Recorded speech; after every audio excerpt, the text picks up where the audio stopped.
اللہ تعالیٰ کا شکر ہے کہ اللہ پاک نے ہمیں اپنے محبوب کریم رؤوف الرحیم صلی اللہ تعالیٰ علیہ وآلہ وسلم کے امتی بنایا ہے۔ یہ بہت بڑا شرف ہے، بہت بڑا شرف ہے، اس کا ہم جتنا بھی شکریہ ادا کریں وہ کم ہے۔ یہ احباب ادھر بس میری طرف توجہ رکھیں۔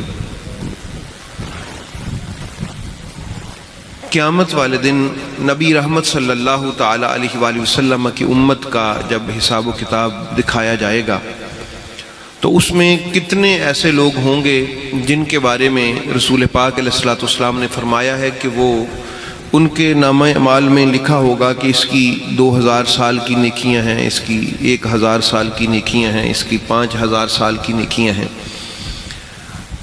تو دوسری امتیں بڑی حیران اور متعجب ہوں گی کہ ان کی عمریں تو کسی کی 40 سال تھی، کسی کی 50، کسی کی 60 سال تھی، زیادہ سے زیادہ کوئی 70-80 سال تھی، تو اتنی لمبی نیکیاں ان کی 500 سال کی، 1000 سال کی، 2000 سال کی، یہ کس طرح؟ تو پھر اس وقت جس طرح آپ اس کی مثال آسانی سے سمجھ سکتے ہیں کہ لیلۃ القدر یعنی کوئی بھی ایک رات 21ویں رمضان شریف کی ہو یا 23 ہو یا 25 ہو یا 27 ہو یا 29 ہو، ان میں سے کوئی ایک رات قدر کی رات ہوتی ہے، شب قدر جس کو ہم کہتے ہیں۔ تو اس کے بارے میں فرمایا کہ خیر من الف شہر، یہ ایک رات کی عبادت، ایک رات کی حاضری، ایک رات اللہ کی بارگاہ میں حاضر ہونا، یہ تمہارے لیے 1000 شہر مہینوں سے افضل ہے، 1000 مہینوں سے افضل ہے ایک رات۔ بھئی بیٹھے ایک رات ہیں یا حاضر خدمت ایک رات ہوئے ہیں اور وہ اتفاق سے شب قدر ٹھہری، شکر ہے اللہ کا کہ اگر کسی کو نصیب ہو جائے تو وہ ان 5 راتوں میں سے کوئی ایک رات شب قدر ہو سکتی ہے۔ اس لیے جو سعادت مند لوگ ہیں وہ رمضان شریف کی یہ پچھلی 5 راتیں جاگتے ہیں، ان میں سے کوئی ایک بھی شب قدر ہو سکتی ہے۔ تو اب ایک رات حاضر خدمت ہوا اللہ کی بارگاہ میں، لیکن اس کا لکھا یہ گیا کہ یہ 1000 مہینوں سے زیادہ حاضر خدمت رہا۔ اب 1000 مہینوں سے زیادہ کتنا، یعنی 2000 مہینے، 3000 مہینے، 10,000 مہینے، یہ تو اللہ ہی جانے۔ خیر من الف شہر کا لفظ آیا ہے کہ 1000 مہینوں سے بہتر ہے، پتہ نہیں 1000 مہینوں سے کتنا بہتر ہے، یہ جانے یا عطا کرنے والا یا جس کا صدقہ ملا ہے وہ جانے، اللہ جانے یا اس کا رسول صلی اللہ علیہ وآلہ وسلم جانے۔ اب سوال یہ ہے کہ ہمارے ساتھ ایسا کیوں، یہ امتیازی سلوک کیوں، پچھلی امتوں کے ساتھ ایسا کیوں نہیں اور ہمارے ساتھ ایسا کیوں؟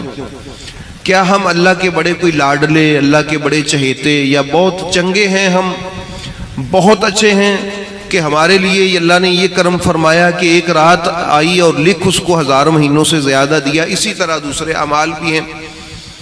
اب پتہ چلا کہ یہ جو اللہ تعالیٰ نے زیادہ ایک رات کو ضرب دی نا ثواب کے ساتھ، یہ ہماری وجہ سے نہیں دی، یہ اللہ نے ضرب دی نسبت مصطفیٰ کی وجہ سے۔ کس وجہ سے؟ نسبت مصطفیٰ کی وجہ سے، کہ اس کی ایک رات ضرب نسبت مصطفیٰ، آگے جواب اس کا آئے گا 1000 مہینوں سے بھی زیادہ بہتر، اور وہ بھی اللہ کے علم میں ہے کہ کتنی زیادہ بہتر۔ اب جتنا کوئی زیادہ مخلص ہے اللہ تعالیٰ سے اور اس کے رسول سے، اتنا زیادہ اس کا ثواب ہے۔ اور اس اخلاص کا میں آپ کو مثال دے دیتا ہوں، ثواب سب کا ایک جیسا نہیں ہوتا، ثواب مختلف ہوتا ہے لوگوں کا۔ ایک ہی صف میں کھڑے ہونے والے نمازی ہیں، کسی کا ثواب کتنا ہے، کسی کا کتنا ہے، کسی کا کتنا ہے، سب کا ایک جیسا نہیں ہوتا۔ ایک ہی ظہر کی وقت کا نماز ہے، ہماری مائیں بہنیں بیٹیاں نماز پڑھتی ہیں، سب کا ثواب ایک جیسا نہیں ہوتا، مختلف ہے، کسی کو کتنا ثواب ہے، کسی کو کتنا ثواب ہے۔ یہ ثواب مختلف کیوں ہے، ایک جیسا کیوں نہیں ہے؟ حالانکہ نماز ایک ہے، رکوع اس کے ایک جتنے ہیں، سجدے ایک جتنے ہیں، تو ثواب بھی ایک جتنا ہونا چاہیے تھا۔ فرمایا نہیں، جتنا کوئی زیادہ اللہ رب العالمین کی بارگاہ میں مخلص ہو کے عبادت کرے اس کا ثواب اتنا ہی زیادہ ہے۔ اس کی مثال ایک مشہور حدیث پاک ہے، حضرت عمر فاروق رضی اللہ تعالی عنہ کے بارے میں آپ نے حدیث پاک سنی ہے کہ یہ جو ستارے ہیں آسمانوں کے بے شمار ہیں، اب ان کی تعداد کو شمار نہیں کیا جا سکتا، اتنے زیادہ تعداد میں ستارے ہیں۔ حضرت ام المومنین اماں جی عائشہ صدیقہ سلام اللہ تعالی علیہا سے یہ حدیث پاک ہے کہ ستاروں جتنی بھی کسی کی نیکیاں ہیں وہ نیکیاں حضرت عمر فاروق رضی اللہ تعالیٰ عنہ، ٹھیک ہے، کتنی زیادہ نیکیاں ہیں، کوئی تعداد گن نہیں سکتا، اتنی زیادہ نیکیاں ہیں۔ لیکن حضرت عمر فاروق پتہ کیا خواہش کرتے تھے کہ وہ جو حضرت ابو بکر صدیق کی 3 راتیں ہیں غار ثور والی، ان میں سے ایک رات کا ثواب اگر مجھے مل جائے نا، میری ساری زندگی کی نیکیوں سے زیادہ ہے۔ مثال کی سمجھ آ رہی؟ اتنی زیادہ نیکیوں والا بندہ یہ فیل کرتا ہے، یہ محسوس کرتا ہے کہ میری نیکیاں زیادہ ہیں، لیکن ابو بکر صدیق رضی اللہ تعالیٰ عنہ کی 3 راتوں میں سے ایک رات کی نیکیوں کا وزن میری ساری نیکیوں سے زیادہ ہے۔ کیوں زیادہ ہے بھائی؟ نعوذ باللہ استغفر اللہ، یہ کوئی نا انصافی تو نہیں ہے؟ ایک بندے کی ساری زندگی کی نیکیوں کا اتنا وزن نہ ہو جتنا دوسرے بندے کی ایک رات کی نیکی کا وزن ہے۔ یہ بظاہر دیکھیں تو بے انصافی اور عدل کے منافی ہے، لیکن فرمایا یہ اللہ کی بارگاہ ہے، اللہ کی بارگاہ میں جو ثواب ہے نا وہ زیادہ اور کم کی بیس پہ نہیں دیا جاتا، معیار پہ دیا جاتا ہے۔ جو معیار حضرت ابو بکر صدیق کا ہے وہ معیار چونکہ کسی اور کا نہیں ہے، اس لیے ان کی ایک رات بھی وزنی ہے، باقی بھلے سب صحابہ کرام کی ساری زندگیوں کی نیکیوں کا وزن بھی ہو وہ اتنا زیادہ نہیں ہے۔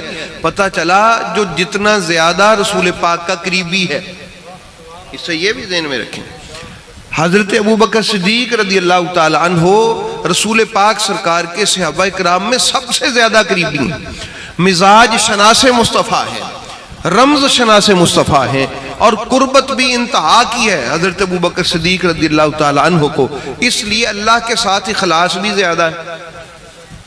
قربت مصطفیٰ جتنا زیادہ ہوگا اتنا اخلاص بھی زیادہ ہوگا، اور جتنا اخلاص زیادہ ہوگا اتنا ثواب بھی کیا ہوگا؟ زیادہ ہوگا۔ اب اگر معیار یہ اخلاص ہے، اور دوسری طرف آپ دیکھ لیں جب غزوہ خندق ہوئی، جنگ خندق ہوئی جب، تو حضرت علی علیہ السلام نے وہاں پر حضرت علی علیہ السلام کے حصے میں وہ جو عمر بن عبد ود کافر آیا، آپ جانتے ہیں کہ وہ بڑا بدبخت تھا اور بدمست ہاتھی کی طرح وہ بپھرا ہوا تھا اور پھنکار رہا تھا کہ اے محمد صلی اللہ علیہ وآلہ وسلم، یہ تیرے ساتھ کوئی مرد بھی آیا ہے کہ نہیں آیا ہے؟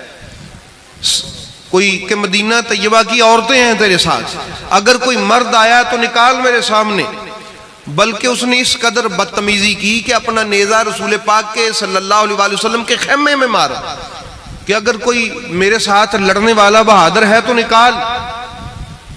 حضرت عمر فاروق رضی اللہ تعالیٰ عنہ ہی فرماتے ہیں کہ یہ بدبخت تو بڑا طاقتور ہے، یہ تو اونٹ کو اٹھا کے اس طرح اپنے سر سے گھماتا تھا، اب ہم میں سے کون حوصلہ کرے اس کے ساتھ لڑنے کا؟ تو میرے مولا علی نے فرمایا میں لڑوں گا اس کے ساتھ۔ تو سارے صحابہ کو وہ کہہ رہا تھا غیرت نہیں ہے، ان میں اگر جنت میں جانے کا شوق ہے تو آ جائیں۔ تو اب اگر اس کے سامنے بڑھ کے کسی نے جواب دیا تو حضرت علی علیہ السلام تھے، اور آپ جانتے ہیں کہ دیر نہیں لگی، سیکنڈ ہی لگے، اور اس کو واصل فی النار جب کیا نا تو اس وقت حضرت علی علیہ السلام کے بارے میں میرے رسول پاک علیہ السلام نے فرمایا تھا کہ ضربت علی یوم خندق، خندق والے دن کی ایک چوٹ جو اس کافر پہ لگی، ضربت ایک چوٹ جو اس کافر کو لگائی مولا علی علیہ السلام نے، افضل من عبادت امتی، میری ساری امت کے جتنے بھی اعمال ہیں، سارے صحابہ سے لے کر میری امت کے آخری فرد تک جتنے بھی امتی ہیں، جتنی بھی نیکیاں ہیں، ان کو ایک پلڑے میں رکھ کے علی کی اس ضرب کو دوسرے پلڑے میں رکھیں تو علی کی اس ایک ضرب کا ثواب زیادہ ہے۔ تو یہ کیا ہے؟ خلوص ہے نا، رسول اللہ سے قربت ہے اور اللہ سے اخلاص ہے۔ پتہ چلا کہ جتنا کوئی اللہ رسول کے ساتھ زیادہ مخلص ہوگا اس کے ثواب میں اتنی اس کا وزن بھی زیادہ ہوگا۔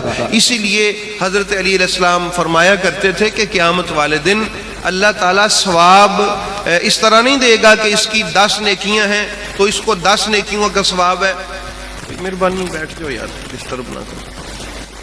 اس کی 20 نیکیاں تو اس کو 20 نیکیوں کا ثواب، اس کا 30 ہے تو اس کو 30 کا اتنا ثواب. اس طرح تقسیم ثواب کی نہیں ہوگی. پھر فرمایا رسول پاک نے کیا سمجھایا ثواب کی تقسیم کیسے ہوگی، یعنی اجر کیسے دیا جائے گا. فرمایا اجر اس دن معیار پہ دیا جائے گا، مقدار پہ نہیں دیا جائے گا. ہو سکتا ہے کسی بندے کے 2 نفل کسی کے 100 نفلوں سے زیادہ ثواب رکھتے ہیں، یعنی جس قدر وہ زیادہ مخلص ہو کے اللہ کی عبادت میں کھڑا ہے اس قدر اس کا ثواب بھی زیادہ ہے. مسئلہ سمجھ آ گیا. اس لیے آپ نے، میں نے، ہم نے کرنا کیا ہے کہ اپنے اعمال کے وزن کو بڑھانے کی کوشش کرنی. تعداد بے شک ہماری نہ بڑھے، فرائض تو سب کے ایک جیسے ہی ہیں نا، اس کی بات نہیں کر رہا، نوافل کی بات کر رہا ہوں، وظائف کی بات کر رہا ہوں، دیگروں کی بات کر رہا ہوں. تعداد بے شک بھلے کم رہے لیکن اس تعداد اتنی، وہ کم تعداد میں بھی معیاری اتنی ہو کہ اس میں وزن زیادہ ہو. جس قدر زیادہ بندہ اللہ سے مخلص ہوگا اس قدر زیادہ اللہ کی بارگاہ سے اس کا ثواب ہوگا. اب جتنا مخلص ہوگا اتنا اس کا ایمان زیادہ ہوگا، اور ایمان کی زیادتی نفاق نہیں آنے دیتی. بندے کے دل میں ایمان کی زیادتی نفاق نہیں آنے دیتی. اچھا، منافق اور مومن، اس کی ایک فرق ہے.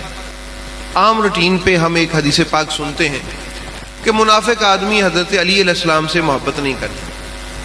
اب حضرت علی علیہ السلام اور منافق کا آپس میں ویسے کوئی ڈائریکٹلی تعلق نہیں ہے، یعنی منافق وہ ہوتا ہے جو حضرت علی سے محبت نہ کرے. اس کا یہ مطلب نہیں ہے کہ جو علی علیہ السلام سے محبت نہ کرے وہ منافق ہے، نہیں، ایسا نہیں ہے. منافق کون ہوتا ہے؟ منافق وہ ہوتا ہے کہ لا الہ الا اللہ محمد الرسول اللہ جس کے گلے سے سینے کی طرف نہ اترا ہو، وہ منافق ہوتا ہے. لا الہ الا اللہ بھی اور محمد الرسول اللہ بھی جس کے گلے سے سینے کی طرف نہ اترا ہو، یہاں تک ہو، زبان سے یہاں تک ہو، لا الہ الا اللہ پڑھتا ہو، زبان سے گلے تک ہو، نیچے نہ جائے. اس کا نور الا اللہ کا، لا الہ کا، محمد رسول اللہ اس کے دل کی طرف نہ گیا ہو، وہ بندہ منافق ہوتا ہے. وہ بندہ کون ہوتا ہے؟ اچھا، اب یہ پرکھ کیسے ہو کہ اس کے سینے میں گلے سے اترا ہے یا نہیں اترا ہے؟ یا رسول اللہ ہمیں کیسے پتہ چلے کہ یہ لا الہ الا اللہ محمد رسول اللہ اس کے سینے میں اترا بھی ہے کہ نہیں؟ اس کے اوپر ہی ہے یا دل میں بھی آ گیا ہے؟ اگر اوپر ہے تو منافق ہے، اگر دل میں بھی اتر گیا ہے اگر تو پھر مومن ہے. اب اس کا پتہ کیسے چلے؟ تو نبی پاک علیہ الصلوۃ والسلام نے فرمایا ذکر علی. اگر اس کا دل تنگ ہو مولا علی علیہ السلام کا نام سن کے، ذکر سے اس کو کچھ پریشانی ہو تو پھر وہ اپنی فکر کرے، اس کو بغض کا مرض لاحق ہے. تو احباب گرامی پتہ چلا کہ یہ جو اہل بیت اطہار سے، مولا علی علیہ السلام سے محبت ہے، یہ بھی اللہ سے مخلص ہونے کی نشانی ہے، رسول سے مخلص ہونے کی نشانی ہے. جو اللہ اور اس کے رسول سے مخلص ہے، لا الہ الا اللہ اور محمد رسول اللہ سے مخلص ہے، وہ بندہ اہل بیت اطہار سے محبت کرتا ہے. اور صحابہ کرام رضوان اللہ تعالی علیہ مجمعین نے کر کے دکھائی ہے محبت. حضرت ابو بکر صدیق رضی اللہ تعالی عنہ، اور یہ ذہن میں رکھیں، نبی پاک علیہ الصلوۃ والسلام جب دنیا سے گئے ہیں نا، آپ انتظام کر کے گئے. کیا انتظام کیا آپ نے؟ فرمایا وَنُنَزِّلُ مِنَ الْقُرْآنِ مَا هُوَ شِفَاءٌ وَرَحْمَةٌ لِّلْمُؤْمِنِينَ. اس قرآن میں مومنوں کے لیے شفا ہے اور رحمت ہے. شفا کس چیز کی ہے؟ ہماری اخلاقی بیماریاں جو اندر ہمارے ہوتی ہیں، منافقت کی بیماری، بغض کی بیماری، حسد کی بیماری. اچھا، یہ جو حسد ہے نا، یہ حسد کیوں ہوتا ہے؟ بندہ اللہ کی تقسیم پہ راضی نہیں ہوتا. نبی رحمت صلی اللہ علیہ وآلہ وسلم کا فرمان ہے بندہ مومن حاسد نہیں ہوتا. حسد کیا ہوتا ہے؟ یہ اس کے پاس کیوں ہے میرے پاس کیوں نہیں، اس کے پاس زیادہ کیوں ہے، یا اس کی عزت کیوں ہے میری عزت کیوں نہیں ہے. اب یہ کون عطا کرتا ہے؟ اللہ. یہ تو اللہ کی تقسیم ہے نا، کس کو کتنا دے اور کسی کو کتنا دے، یہ اللہ کی تقسیم ہے۔ اب حاسد اللہ کی تقسیم سے ہی ناراض ہوتا ہے اصل میں، تو جو بندہ اللہ کی تقسیم سے ناراض ہو تو وہ مومن نہیں ہو سکتا، اس کا مطلب وہ اللہ سے ہی مخلص نہیں ہے۔ مسئلہ سمجھ آ گیا؟ وہ اللہ تعالیٰ کی ذات کے ساتھ مخلص نہیں ہے۔ اگر مخلص ہوتا تو حسد نہ کرتا، کینہ نہ رکھتا، منافقت نہ ہوتی اس کے سینے میں، تو منافق بندہ مومن نہیں ہوتا۔ اور مومن وہ ہوتا ہے جو مخلص ہو اللہ سے بھی اور اس کے رسول کریم صلی اللہ علیہ وآلہ وسلم سے بھی۔ اب صحابہ کرام رضوان اللہ تعالیٰ علیہم اجمعین تو آپ تو با ایمان تھے، ایمان والے تھے۔ حضرت جابر رضی اللہ تعالیٰ عنہ فرماتے ہیں کہ جب رسول پاک صلی اللہ علیہ وآلہ وسلم نے فرمایا نا کہ مومن اور غیر مومن کی پہچان حضرت علی علیہ السلام سے ہوتی ہے، تو ہم کرتے ہی یہ تھے، کُنَّا نَعْرِفُ الْمُنَافِقِينَ بِحُبِّ عَلِيٍّ رضی اللہ تعالی عنہ، ہم مومن منافق کی پرکھ ہی حضرت علی علیہ السلام کے نام سے کرتے تھے، جسے ابا فرماتے ہیں۔ اس لیے احباب گرامی ہمیں یہ جو اخلاص ہے لا الہ الا اللہ محمد رسول اللہ کا، یہ تب ملے گا جب ہمیں اللہ سے اللہ کا ادب ہمارے پاس آ جائے گا۔ اب اللہ کا ادب کیا ہے سن لیں، یاد رکھیں محفل کا بڑا یعنی وہ ایسا نہیں ہے کہ محفل پاک بڑی تب ہوتی ہے کہ جب اس میں ہزاروں افراد ہوں۔ محفل پاک بڑی ہے اگر کوئی بڑا ذکر ہو رہا ہو، وہ دو لوگ بھی بیٹھ کے کر رہے ہیں تو وہ بڑی محفل ہے۔ ہم تو کافی سارے آپ دوست تشریف فرما ہیں۔ اللہ کا ادب کیا ہے؟ اور یہ جو میں عرض کرنے لگا ہوں، یہ جتنے بھی نوجوان حضرات دوست تشریف فرما ہیں یہ یاد رکھ لیں، کوئی ضروری نہیں ہے کہ میں نے آپ کو بتا دیا تو آپ نے مان بھی جانا ہے یا آپ پہ اثر بھی ہو جانا ہے۔ اثر نہیں ہوگا تو شاید اس میں میری طرف سے کوئی کمی ہے، یا میرے بتانے میں یا میرے بولنے میں کمی ہے، یا پھر آپ سننے والوں کے اخلاص میں کمی ہے۔ دونوں طرف میں کسی پہ بھی کمی ہو سکتی ہے، یہ تو اللہ تعالیٰ بہتر جانتا ہے۔ اذان ہوتی ہے، حی علی الصلاۃ کی آواز آتی ہے، اور اس کے ساتھ اگلا لفظ آتا ہے حی علی الفلاح، کہ یہ جو نماز کے لیے میں نے تمہیں بلایا ہے نا، یہ اذان آواز ہے اللہ کی۔ اذان کس کی آواز ہے؟ اللہ کی آواز ہے۔ اذان اللہ کی طرف سے آواز ہے، دعوت ہے، پکار ہے کہ اے بندہ مومن آ، ادھر آ۔ حیا کا معنی ہوتا ہے عربی میں حیا، ادھر آ، بات سن، ادھر آ، میرے پاس آ، حیا حیا ادھر آ، الصلاۃ نماز پڑھ لے، آ جا۔ اور پھر کہا حیا ادھر آ الفلاح، اور یہ جو میں نے تمہیں بلایا ہے نا، اس میں یعنی مجھے کوئی فائدہ نہیں ہے، تو آئے یا نہ آئے، اس میں تیرا فائدہ ہے، اس میں تیری کامیابی پوشیدہ ہے ادھر آنے میں، چونکہ تو میرے پاس آئے گا، اللہ پاک فرماتا ہے۔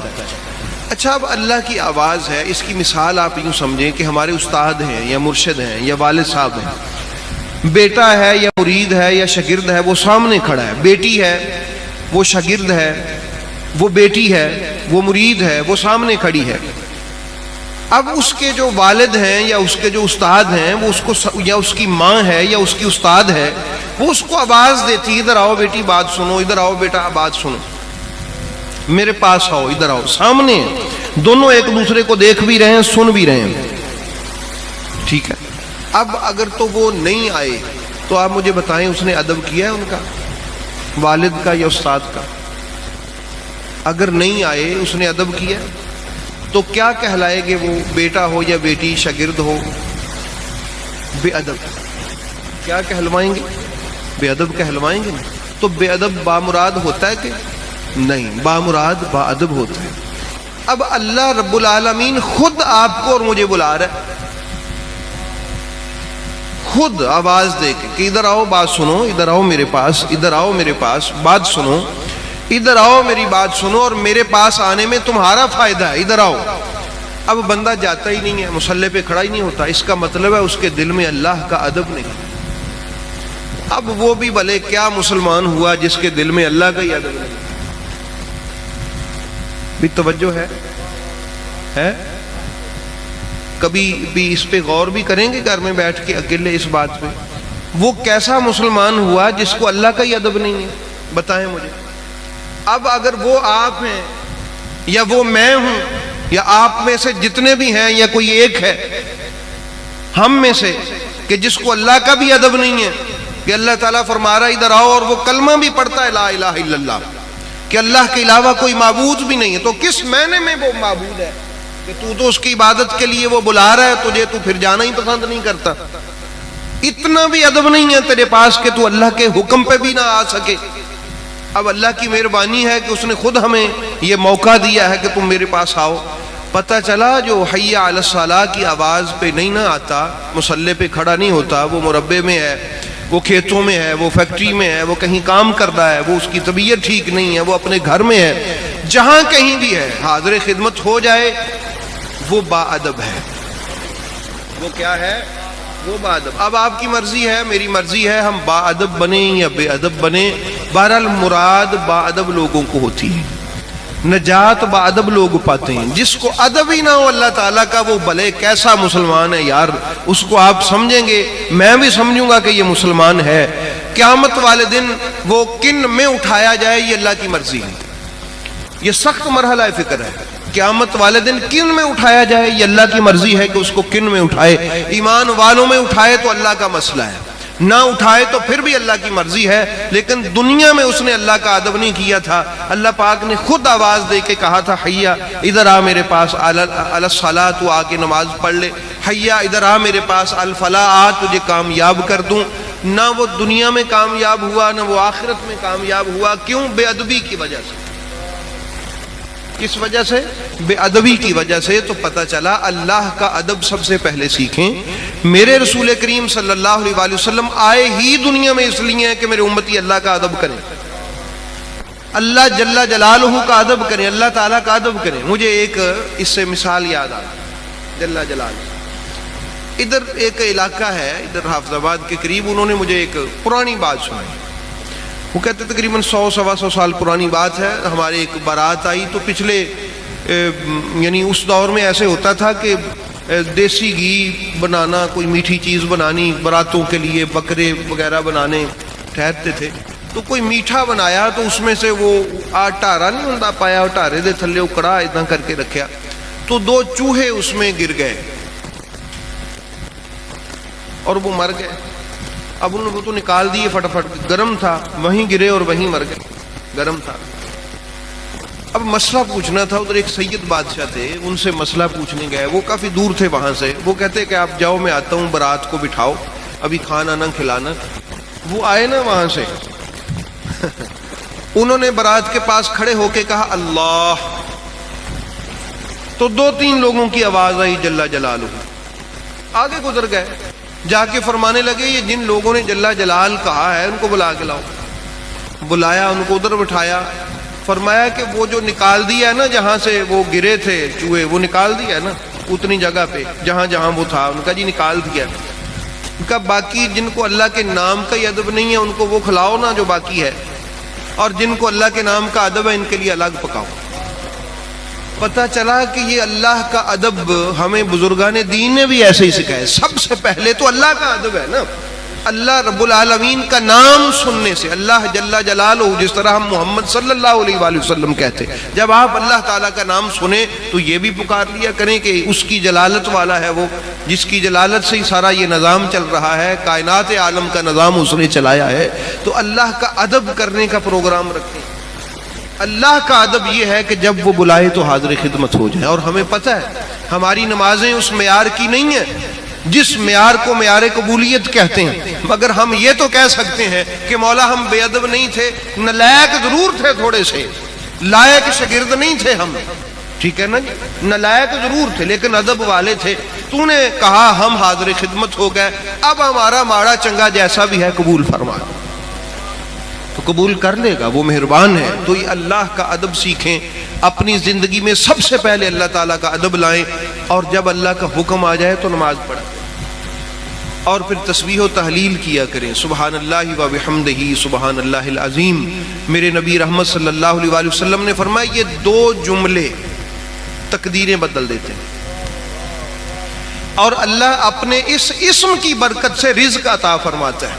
یہ حدیث پاک، اللہ مخلوق میں رزق ان 2 یہ جو اسم ہے سبحان اللہ و بحمدہ، نبی پاک علیہ الصلوۃ والسلام نے فرمایا اس اسم کی برکت سے اللہ رزق عطا فرماتا ہے، تقسیم کرتا ہے۔ اس اسم کے ذریعے سے عطا کرتا ہے. اسی لیے بزرگان دین نے کہا کہ جو بندہ سورج نکلنے سے پہلے پہلے سبحان اللہ و بحمدہ سبحان اللہ العظیم پڑھ لیتا ہے، و بحمدہ استغفر اللہ و اتوب الیہ و اسألہ التوبہ، یہ تسبیح ہے پوری، تو اللہ تعالیٰ بالکل یقیناً اس کے رزق میں برکت عطا فرما دیتا ہے. برکت کا معنی یہ نہیں ہے کہ انہوں آج 100 ملیا سی تو کل 500-700 مل جانا ہے، نہیں. برکت کا معنی یہ ہے کہ کل تک اس کے 100 میں برکت نہیں تھی، آج اس کے 100 میں بھی برکت اللہ تعالیٰ نے، اور جو کام 600-700 سے ہونا تھا اللہ اس کا 100 سے ہی بنا دیتا. یہ برکت کا مفہوم ہوتا ہے، اللہ اس کو ہی برکت والا بنا دیتا ہے. اب کمزوریاں ہمارے اندر ہیں، نقص ہمارے اندر ہے، اور مسئلہ ہمارے اندر ہے، اس کی بارگاہ سے رحمتوں کی ہوائیں چل رہی ہیں. اس لیے فرمایا کہ اللہ سے مخلص ہو جائیں اور میرے رسول پاک سے اخلاص کریں. رسول اللہ صلی اللہ علیہ وسلم پر درود و سلام پڑھیں، رسول پاک کی جو احکام ہیں ان کو ماننے کی کوشش کریں حتی الوسع. یہ اخلاص ہے رسول پاک صلی اللہ علیہ وسلم سے. اور یہ جو ہم صحابہ کرام کی تعظیم کرتے ہیں یہ کس لیے؟ رسول پاک کی محبت کی وجہ سے. ہمیں حضرت ابوبکر صدیق سرکار سے محبت ہے، جناب عمر فاروق سرکار سے محبت ہے، جناب عثمان ذی النورین سے محبت ہے، جناب مولا مرتضیٰ سے محبت ہے، اور نبی پاک سرکار کے حضرت عمار سے محبت ہے، حضرت بلال سے محبت ہے، حضرت ابو ذر سے محبت ہے، حضرت سلمان سے محبت ہے، حضرت خبیب سے محبت ہے. یہ جتنے بھی نبی پاک صلی اللہ علیہ وسلم کے صحابہ کرام ہیں، حضرت ابو سعید سے محبت ہے، حضرت سعد سے محبت ہے، عبد الرحمن بن عوف سے محبت ہے، ٹھیک ہے، حضرت زبیر سے محبت ہے. یہ کس وجہ سے ہے؟ کہ وہ میرے رسول پاک علیہ الصلوۃ والسلام کے صحابہ کرام ہیں. ان کے لیے ہمارا دل کیوں دھڑکتا ہے کہ وہ میرے مصطفیٰ کریم علیہ الصلوۃ والسلام کے غلام ہیں، ان کے اصحاب ہیں، ان کے پاس رہنے والے ہیں اور ان کی خدمت کرنے والے ہیں. ان کے لیے انہوں نے اپنا گھر بار چھوڑ دیا. بڑا مشکل ہے آ جائے کہ یہ حکم ہے کہ اس کو چھوڑ دیں، اور اوپر سے رکاوٹ والے آ جائیں کہ اگر جانا ہے تو ہماری بیٹی بھی چھوڑ جا، بچے بھی چھوڑ جا، اور وہ کہے کہ رسول پر یہ گھر بھی قربان، میری بیوی بھی قربان، میرے بچے بھی قربان، میری پراپرٹی بھی قربان، اور چلا جائے. اس کو اپنے اوپر تصور کر کے دیکھیں، اپنے اوپر خود یہ گھر بنانا بڑا مشکل ہے. اور کتنی ایسی عورتیں ہجرت کر کے گئی کہ ان کے خاندان والوں نے کہا کہ ہم گئے تم سے، تجھے کچھ نہیں ملے گا. انہوں نے کہا کہ کچھ نہ ملے، رسول تو ملے گا. بڑا مشکل تھا، چھوڑ دیا. باغ تھے، باغ سے ابا کرام کے پراپرٹیاں تھی، سب کچھ چھوڑ دی. اور اگر جن کے پاس گئے ان کی دکان تھی تو انہوں نے اس کی 2 بنا دی. یہ نہیں کہا کہ میری کتنا چلو گی، یہ نالے دی بھی بن گئی. اگر کسی کی منڈی میں دکان تھی فرمایا ایک آدھی تو کر لے، آدھی میں کر لیتا ہوں. کسی کے 2 ایکڑ تھے، کہا 1 ایکڑ پہ میں زمیندارہ کر لیتا ہوں، 1 ایکڑ پہ تو کر. یہ چھوٹی سی بات نہیں تھی. نبی پاک علیہ الصلوۃ والسلام کے اصحاب رسول کریم علیہ الصلوۃ والسلام کے صحابہ نے بڑی خدمتیں کی ہیں، جانیں پیش کی، مال پیش کیا، اولاد پیش کی. اس لیے وہ ہمارے لیے قابل تکریم ہیں. ہماری زندگی میں ان کی زندگی جیسی گزری، وہ جو چند سال ان کے گزرے مکے سے لے کر جو ہے وہ غزوہ خیبر تک، جو سال گزرے نا بڑے سخت تھے. 7 ہجری تک بڑے سخت تھے. اتنے سال، یہ جو 7-8 سال گزرے ہیں، ان سالوں میں سے ایک دن اگر آپ اور مجھ پر آ جائے نا تو ہم سے وہ ایک دن نہیں گزرے. تصور کیا کریں کبھی بیٹھ کے صحابہ کرام پہ وہ جو 7-8 سال گزرے نا، اس کے بعد بھی بڑی قربانیاں ہیں، لیکن یہ بڑے سخت سال تھے. تو ان جیسے 7 سال 8 سال جو گزرے، ان میں سے ایک دن اگر ہمیں مل جائے تو ہم سے شاید نہ وہ ایک دن گزار ہو. اتنا مشکل تھا وہ دن. تو احباب گرامی، ان سے یہ جو ہم محبت کرتے ہیں تو یہ ہماری رسول پاک ساتھ اخلاص. اور باقی رہ گئے اہل بیت اطہار. ان کا معاملہ کچھ یوں ہے کہ میرے رسول پاک علیہ الصلوۃ والسلام نے فرمایا کہ میں تمہاری بھلائی کے لیے، تمہاری بہتری کے لیے، تمہارے بھلے کے لیے، تمہاری نجات کے لیے قرآن اور اپنی اہل بیت چھوڑ کے جا رہا ہوں. اگر تم چاہتے ہو کہ قرآن سے تمہیں رحمت بھی ملے، شفا بھی ملے، تو میری اہل بیت کا دامن بھی تھامے رکھنا۔ قرآن تمہیں رحمت سے بھی نوازے گا، تمہیں شفا سے بھی نوازے گا، کیونکہ قرآن کا جو فہم علی اور اولاد علی کو ہے وہ کسی اور کو نہیں ہے۔ اگر کسی اور کو ہوتا تو نبی پاک علیہ الصلوۃ والسلام اس کا بھی نام لے دیتے کہ میں قرآن کو اور فلاں فلاں بندے کو چھوڑ کے جا رہا ہوں، ان سے سیکھ لینا۔ نبی پاک علیہ الصلوۃ والسلام نے فرمایا قرآن علی اور اولاد علی چھوڑ کے جا رہا ہوں، ان سے سیکھ لینا۔ تو آج بھی امت کے لیے ضروری ہے کہ وہ ان سے سیکھیں، اور یہی وجہ تھی کہ حضرت ابوبکر صدیق رضی اللہ تعالیٰ عنہ نے کسی آیت کے حوالے سے کوئی حکم ارشاد فرمایا تو حضرت علی علیہ السلام نے فرمایا نہیں، یہ ایسے نہیں ہے، ایسے ہے۔ حضرت ابوبکر صدیق رضی اللہ تعالیٰ عنہ تک پیغام پہنچا کہ حضرت علی علیہ السلام فرماتے ہیں یہ اس آیت کے مطابق فیصلہ ایسے نہیں ہوگا، ایسے ہوگا۔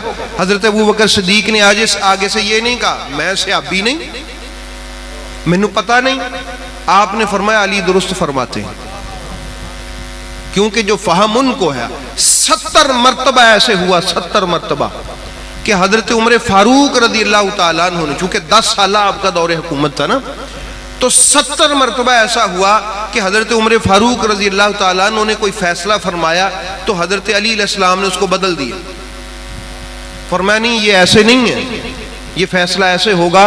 تو حضرت عمر رضی اللہ تعالیٰ عنہ کی عادت تھی، وہ پوچھ لیتے تھے یا علی آپ نے یہ کہاں سے کیا ہے؟ آپ فرماتے قرآن سے۔ کون سی آیت سے؟ حضرت علی فرماتے اس آیت سے۔ تو پھر حضرت عمر نعرہ لگاتے لولا علی لہلک عمر، اگر علی علیہ السلام نہ ہوتے تو عمر ہلاک ہو جاتا۔ اس لیے احباب گرامی انہوں نے بتایا کہ ہم صحابی ہیں مگر ہمیں رسول کریم سمجھا گئے ہیں کہ قرآن کہاں سے سیکھنا ہے، قرآن کا فہم کہاں ہے، اس لیے وہ جڑ کے رہے، وہ سیکھتے رہے۔ انہوں نے اپنے آپ کو مقدم نہیں کیا اس بارے میں حضرت علی علیہ السلام کے اوپر۔ اس لیے احباب گرامی ہمیں بھی ان کی سیرت پہ چلنے کا جو ہے وہ ایک ڈھنگ ہونا چاہیے۔ اسی طرح باقی صحابہ کرام رضوان اللہ تعالی علیہم اجمعین بھی ہیں، ٹھیک ہے، حتیٰ کہ زکوٰۃ کے مسائل حضرت عثمان غنی رضی اللہ تعالیٰ عنہ کے پاس اگر کوئی پوچھنے آتا ہے تو اس کا چارٹ بھی مولا علی علیہ السلام بھیجتے ہیں کہ یہ ایسے ایسے ہیں، وہ آگے پھر الگ اس کی ڈیٹیل ہے کہ وہ ایسے ہوا، وہ ایسے نہیں ہوا، وہ معاملہ ہے۔ اس لیے احباب گرامی پتہ چلا کہ رسول پاک علیہ الصلوۃ والسلام اس لیے بتا کے گئے ہیں، اور ساتھ میں یہ بھی فرمایا کہ لن یتفرقا حتی یردا علی الحوض، یہ قرآن اور اہل بیت اکٹھے ہی رہیں گے حتیٰ کہ حوض کوثر پر دونوں اکٹھے آئیں گے۔ اجے میں آکھیدہ نا کہ میں یار فلانے تھاں تے جانا، آکھیدہ او جڑی گڈی جا رہی ہے نا آواگت جا رہی ہے تے مگر نہیں، ایدہ منہ آواگت تلنو تے مگر جا، اس کا رخ آواگت کی طرف ہے، جا جڑا والے کی طرف اس کا رخ ہے، اس کا رخ یہ بنگلہ ہے جو ادھر کیا نا جسو آنا بنگلہ، اس کی طرف ہے اس کا رخ، اس کے پیچھے جا۔ اب نبی پاک علیہ الصلوۃ والسلام نے فرمایا تمہیں پیاس لگی ہوگی قیامت والے دن اور تم حوض کوثر کو ڈھونڈ رہے ہوگے، میں تمہیں بتاتا ہوں کہ حوض کوثر کی طرف رخ کس کا ہے۔ حوض کوثر کی طرف رخ ہے قرآن کا، علی کا اور اولاد علی کا۔ تم نے بھی آنا ہے تو ان کے پیچھے پیچھے چلتے آؤ، یہ تو آئیں گے حوض کوثر پہ، تمہیں بھی لے آئیں۔ اب جن کے پیچھے آنا ہے، اور یاد رکھیں کوثر ہمارے محدثین اور مفسرین اول دور سے لے کر اس دور تک، اشرف سیالوی صاحب رحمۃ اللہ تعالی علیہ ہمارے اس دور کے بڑے نامور عالم مناظر گزرے اہل سنت کے، فوت ہو گئے، انہوں نے تو کوثر کی ایک تفسیر پہ پوری ایک کتاب لکھی ہے۔ انہوں نے بھی اس میں لکھا کہ کوثر کی ایک تفسیر یہ ہے کہ کوثر سے مراد سیدہ فاطمہ زہرا، انا اعطیناک الکوثر، اے محبوب ہم نے آپ کو فاطمہ جیسی بیٹی عطا فرمائی، جس سے ایسی اولاد ہوگی جو قیامت تک رہے گی، اور اس کا فیض بڑا ہوگا جس طرح کوثر کا فیض ہے۔ تو کوثر، حوض کوثر، کوثر کا حوض، یعنی وہ تو حوض بھی سیدہ کائنات کا ہے، تو ان سے وفادار ہونا ہماری بہنوں بیٹیوں کا، سیدہ فاطمہ الزہرا کی سیرت کو ڈھونڈنا ہماری ماؤں کا، بہنوں بیٹیوں کا، ہمیں اپنی بچیوں کو ان کا بتانا یہ ضروری ہے تاکہ حوض کوثر کا جام انہیں بھی نصیب ہو سکے اور ہم سیدہ کے بچوں کے وفادار ہوں، حسنین کریم کے ہمیں بھی نصیب ہو سکے۔ بھئی پروگرام ہے نا کوثر کا جام پینے کا، وہاں زبانیں لٹک پڑیں گی حشر کی گرمی کی وجہ سے، اور سختی ہوگی، ایک ہی جگہ پانی کی ہے، حوض کوثر۔ اعلیٰ حضرت رحمت اللہ تعالیٰ علیہ نے لکھا ہے، وہ فرماتے ہیں کہ حوض کوثر پر جا ہی وہ سکے گا جسے حضرت علی پرمیشن دیں گے۔ یہ فتاوی رضویہ شریف میں حضرت علی پہچانیں گے کہ یہ بندہ امتی ہے، امتی کہلوانے کا حقدار بھی ہے کہ نہیں، وہ کہیں گے گزر جا تو وہ بندہ گزر جائے گا۔ تو بتائیں جنہوں نے گزارنا ہے وہاں پر ان کے وفادار تو رہیں۔ ایسا نہیں ہونا چاہیے کہ ان کا نام آئے تو سینے میں تنگی آ جائے، بندہ مشورہ کرنے لگے وہ آپس سے، یہ بندہ مجھے سنی نہیں، شیعہ شیعہ سا لگتا ہے، یہ علی علی کر رہا ہے، تو پھر وہاں حوض کوثر پہ پانی بھی اسی کو ہی ملے گا جسے یہ لوگ ساری زندگی شیعہ سمجھتے رہتے۔ مسئلہ سمجھ آئے؟ اس لیے احباب گرامی ہمیں رسول اللہ سے مخلص ہونا ہے، اللہ سے مخلص ہونا ہے، جو وہ بتا کے گئے ہیں وہ کرنا ہے، ان سے محبت کا حکم دے کے گئے، صحابہ کی تعظیم کا حکم دے کے گئے، وہ رسول اللہ کے ساتھ اخلاص کی ایک جو ہے نشانی ہے۔ اور اللہ سے مخلص کیا ہے کہ فرض ادا کریں۔ کیا ادا کریں؟ فرض ادا کریں۔ اور یاد رکھیں نبی پاک صلی اللہ علیہ وآلہ وسلم نے فرمایا جو ماں باپ کا بے ادب ہے اس کی کوئی عبادت ہی قبول نہیں، فرض بھی قبول نہیں، سنتیں بھی قبول نہیں، ماں باپ کا بے ادب۔ حدیث پاک، ماں باپ کے بے ادب کی کوئی عبادت ہی قبول نہیں۔ اب کیا خیال ہے بندہ اتنا مشکل ہو، اوکھا سوکھا ہو کے نماز پڑھے اور بعد میں پتہ چلے کہ یہ قبول ہی نہیں تھی، ٹھیک ہے، میری وہ کیوں قبول نہیں تھی؟ تو بے ادب تھا ماں باپ کا۔ تو ادب اللہ کا ہو، رسول پاک کا ہو، اپنے ماں باپ کا ہو، اساتذہ کا ہو۔ ادب ہوگا تو کچھ ملے گا، نہیں ہوگا تو کچھ بھی نہیں ملے گا۔ مسئلہ سمجھو؟ اس لیے احباب گرامی دعا ہے کہ اللہ پاک میرا آپ کا حامی و ناصر ہو، اور یہ جو ہم نے گفتگو کی ہے اللہ ہمیں اس پہ عمل کرنے کی توفیق عطا فرمائے۔ یار زندہ صحبت باقی وما علیہ الابلاغ۔ درود پاک 5 مرتبہ پڑھیں۔ اللہم